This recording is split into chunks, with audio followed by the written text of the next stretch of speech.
A little bit about my organization. We have three, I would say, pillars that we focus on, and those are education, employment, and empowerment. I feel with those intertwined, that would result in a better, in a more holistic person overall. I have a target demographic in mind that I service. My ideal target is African American women. However, we are inclusive in our services. Love, respect, and honor means to me, it goes both ways. In order to love, you have to get love. In order to respect, you have to get respect. In order to honor, you have to be honored. Those things in a nutshell, to me, and this is me personally, this is what makes the world go around. But first and foremost, you have to be able to love, respect, and honor yourself. A lot of people look for love, respect, and honor from the outside, but you have to build it up in here first in order to receive it. A lot of people do not know what love means, or they don't understand what respect or honor means. So you have to look in here first. To change our community, love, respect, and honor is much needed. However, we have to understand the true meaning. I'm the type of person that I don't use the word love willy-nilly. I would say that. I could love a color, but am I in love with that color? No. So you have to look at the true definition of what you're trying to gain. As far as our community, the Black community, we have it. It's in our DNA. But no, I'm not going to use the word but. It's in our DNA. However, it takes, and I'm going to use this old colloquial verse. It takes a village. We need to pour into each other to help us understand what is buried in deep within us. We have been conditioned from birth to be kings and queens, but someone needs to tell us that. We have to affirm each other as a people, and then that would turn into the love, and that would definitely turn into the honor. I see so many situations where there is a lack of honor for our elders, a lack of respect for our women. We need to look into changing those things. So my journey into becoming Dr. Alicia Perry, it started, I feel like a movie, right? It started as a child. In my household, no one talked about education. Our running motto was go to school, get out, get a job. But I knew there was something more. I always knew there was something more, and I wanted more. However, life happens. I got out of high school, had children. Life continues to happen. I instilled education, or the journey of education, into them because at that time, I didn't have it. I started to learn how to navigate the educational pathway with my children. So once my children, when they graduated from high school, they went to college, and I sat back and I was like, you know what? I think it's time for me to, I know it's time for me to make a change in my life. Working menial jobs and being told you're smart enough to train your incoming manager, or you're smart enough to train your supervisor, or talk to the CEO, but you can't make this money because you don't have a degree. So I decided to go back to school. I attended San Joaquin Delta College, and even in that, at that time, I didn't know what I wanted to be. I didn't know what I wanted to do. I just started taking classes. I thought I wanted to do business because in my mind I was like, okay, I'm tired of these people telling me I can't run this business, so I need to take business classes. But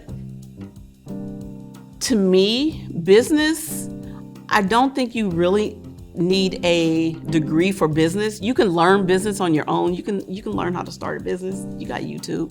Well, I didn't have it back then, but I felt this yearning to help people. So I ended up, I started taking some behavioral science classes, and I was like, you know what, I like this because I started learning about people and the psychology of people, the sociology. I didn't even know sociology was a thing. I didn't understand the structure of how people end up in a situation. For example, when I was at Delta, I always heard the saying, oh, just pull yourself up by your bootstraps. And I was like, what the hell? I don't have bootstraps. What do you mean by bootstraps? I don't even have boots, right? So I had to learn those structures and how to navigate that. And I started like looking around and I'm seeing all these different cultures of advancing their education. And I was like, you know what? If they can do it, I could do it. And so I decided to go to a 4-year university. I didn't know where I was going. Still didn't know what I wanted to do. I just knew I wanted to help people. And at this time at Delta College, I started planting seeds for my nonprofit as well. But that's a side story. So I went to this workshop they were holding on campus regarding the community involvement program at UOP. And once I attended that workshop, I decided to apply to UOP, University of Pacific. That was the only 4-year college I applied to because I didn't have no car. I was on welfare, just all these things, right, that society had basically pegged me in, and I was trying to dig out. I also remember driving past UOP and like hitting the gas. Like, I know this is not a place for me. I know this White Tower is not for me. And when I got that opportunity, I applied and I got accepted into the program. And once I got accepted into that program and started that school, I started saying to myself, you know, why am I here? The thing about University of Pacific is it is a predominantly white institution, and I felt it. I felt it on the campus. But I was like, you know what? I'm here to make a difference. I'm here to make a difference in my life and build generational knowledge for my children and children to come. So once I started my bachelor's degree there, I got my bachelor's degree in sociology, and I minored in ethnic studies. I decided at that time, I was like, okay, so now that I'm done with my bachelor's, what can I do? And I started looking at jobs, and I was like, wow, you know, in order for me to be this person that I decided I wanted to be, a bachelor's wasn't enough. So then I was like, okay, so this is what I need to do. I need to get a job here because I need to be here. First and foremost, because as a student, I didn't see anyone that looked like me teaching me or representing me at that campus. So I was like, I need to get a job here. So I went to the university and I was like, you know, what do you have to do to get a job here? I applied, it took a while, but I got a job there as a assistant director at the University of Pacific CIP program, which is the program that I graduated from. While working in that program, again, I'm seeing so many socioeconomic, just all these things that are plaguing our students.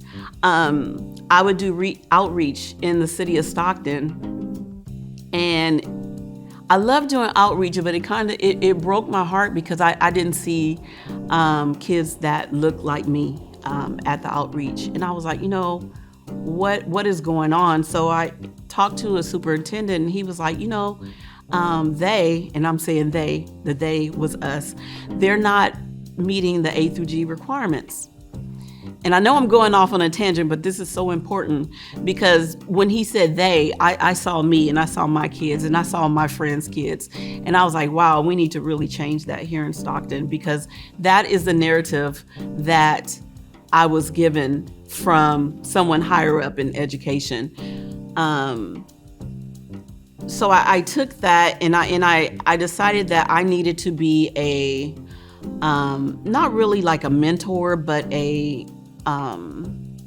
not even a role model, just someone that people could see that me at my age, I'm trying to better my education. So while I was working there, I received my master's degree in education with a concentration on counseling and psychology. And again, even in those classes, loved the classes, loved the instructors, but there was always this inkling that I was usually the only Black person in my class. A lot of people deal with imposter syndrome. I was so beyond that because I was trying to prove a point. So I graduated with my master's in education. And then I started looking at jobs and looking at where I wanted to be. And it seems like the educational attainment level started shifting as I was shifting. So I was like, man, the only way I can do this is I have to get a doctorate degree. Who wants to do that, right? So I was like, ooh, that's going to be difficult. But that was that self-doubt I was putting on myself that I couldn't do it. And I started taking the classes. I was like, gosh, these classes are just like my undergrad classes. So I started pushing through those classes, like taking the max classes every semester, taking the max classes, staying up all night, pulling all-nighters, trying to write papers, etc., and trying to keep my grade up because, again, I'm trying to change the narrative of what the other community saw of our community. So lo and behold, to make a long story short, a lot of long days, long nights, I defended my dissertation and I received my doctoral confirmation. So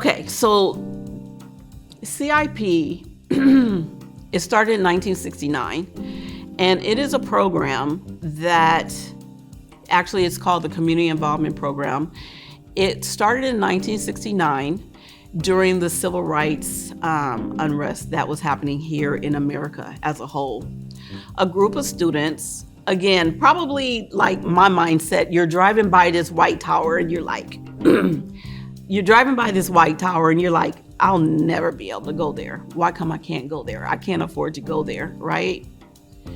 And so the students got together and they, again, if you're familiar with UOP, the tower on Pacific Avenue, the students got together. It was African-American students along with brown students and others, basically stormed the tower. They took over the tower. At that time, the president was President Burns, and they demanded that there's a program for low-income students, first-generation students at that university, that the students could go there and get assistance, because back then that program had tutoring, mentoring, all these things in place to guarantee those students in the program to flourish. I will say that the original goal of the program was for African American students to be able to attend the University of the Pacific. Right now, the program, it is still there. I was the assistant director and the associate director from 2014 to 2021. And again, the program is still there. However, and I'm just going to be frank, the Black student population at University of Pacific is very low. It's about 2%. So When you look at the program from 1969 and compare it to now, there's a big difference. It's not so much African American students. Not saying that the African American students are not in the program, but it's a vast difference than what it was before. It's a vast difference of what it was intended to be. Becoming a doctor, you have to write a dissertation, and you have to defend your dissertation. The point of your dissertation is being an expert of that subject matter, that you wrote about. The name of my dissertation is, because this is after, say, COVID, so I did like a play on words. So the name of my dissertation is Unmasking the Challenges of African American Women at Predominantly White Institutions. So that's the PWI, and Unveiling the Phenomenological Realities and Prioritizing Their Well-Being. And the reason why I wrote the dissertation based on that is because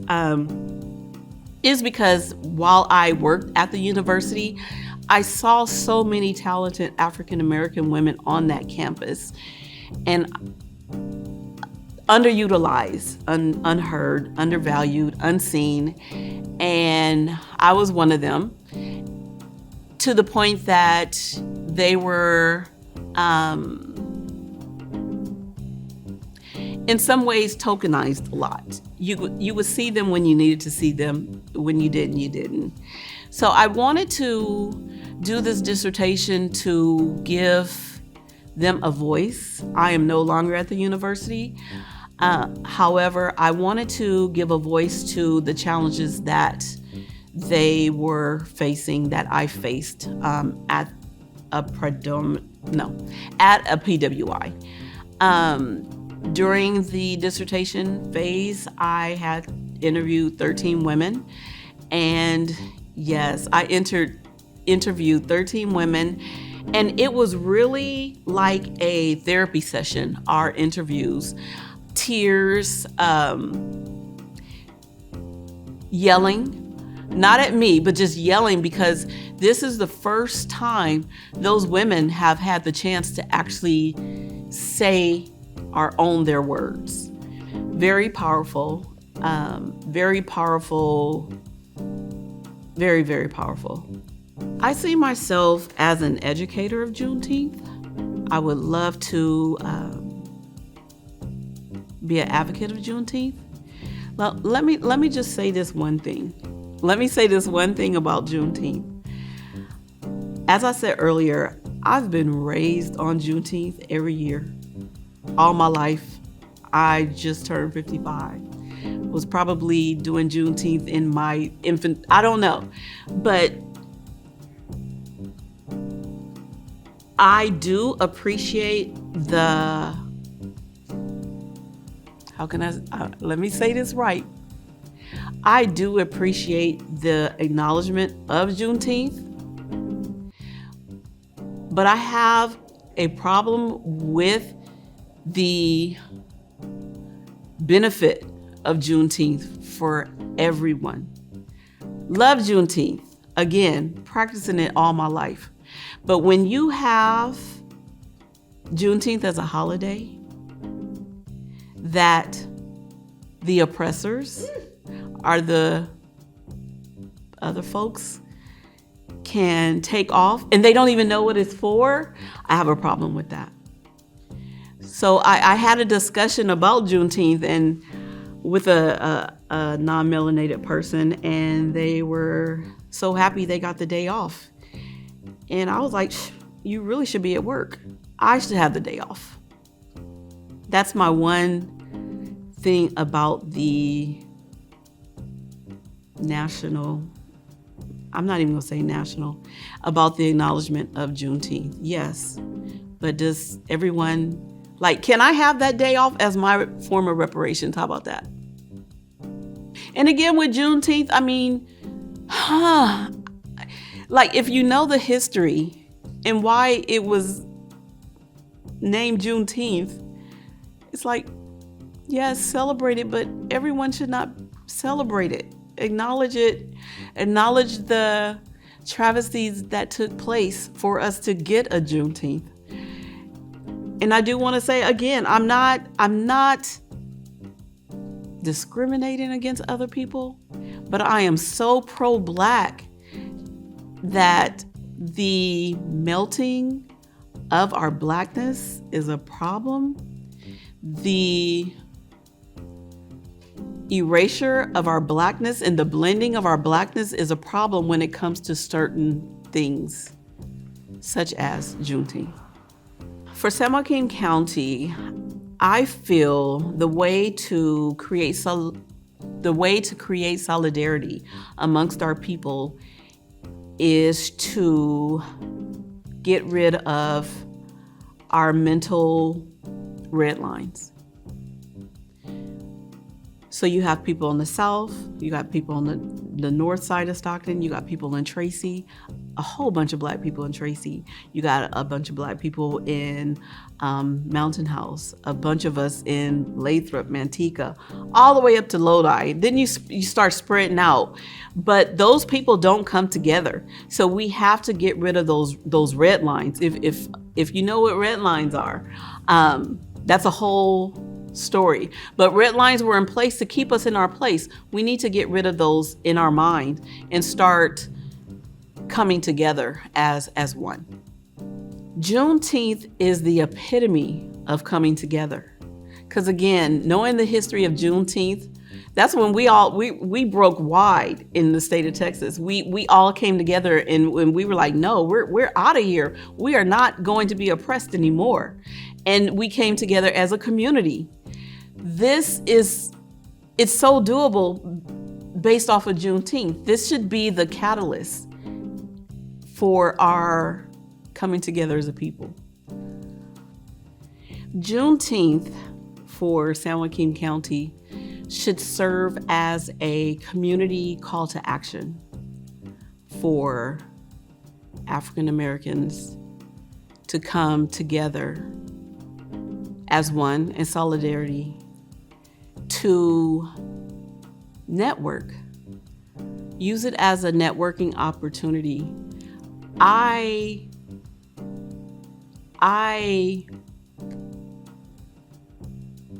challenge you to come to Juneteenth and meet 30, and I'm saying 30 because I'm aiming high, 30 African American people from all the colors of the rainbow, and break bread with them. Learn something new about them. Exchange numbers. Because this could be a catalyst for other networking opportunities for African American individuals, African American people here in San Joaquin County. When you look at, say, the Bay Area, a lot of us have migrated, and I'm using the word migrated because of Juneteenth. A lot of us have migrated from the Bay Area. When you look at the Bay Area, and I'll use East Palo Alto as an example because that's my thing. Before all of the bad, there were good things. We all came together at Juneteenth events. You had the cars, performances, people just vibing, no drama. Yeah, that could be done at Stockton at the waterfront.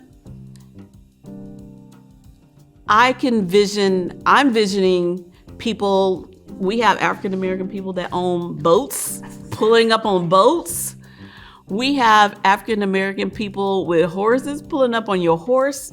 Whatever mode of transportation you need to get there and make it happen. Love on each other, honor each other, respect each other. Oh.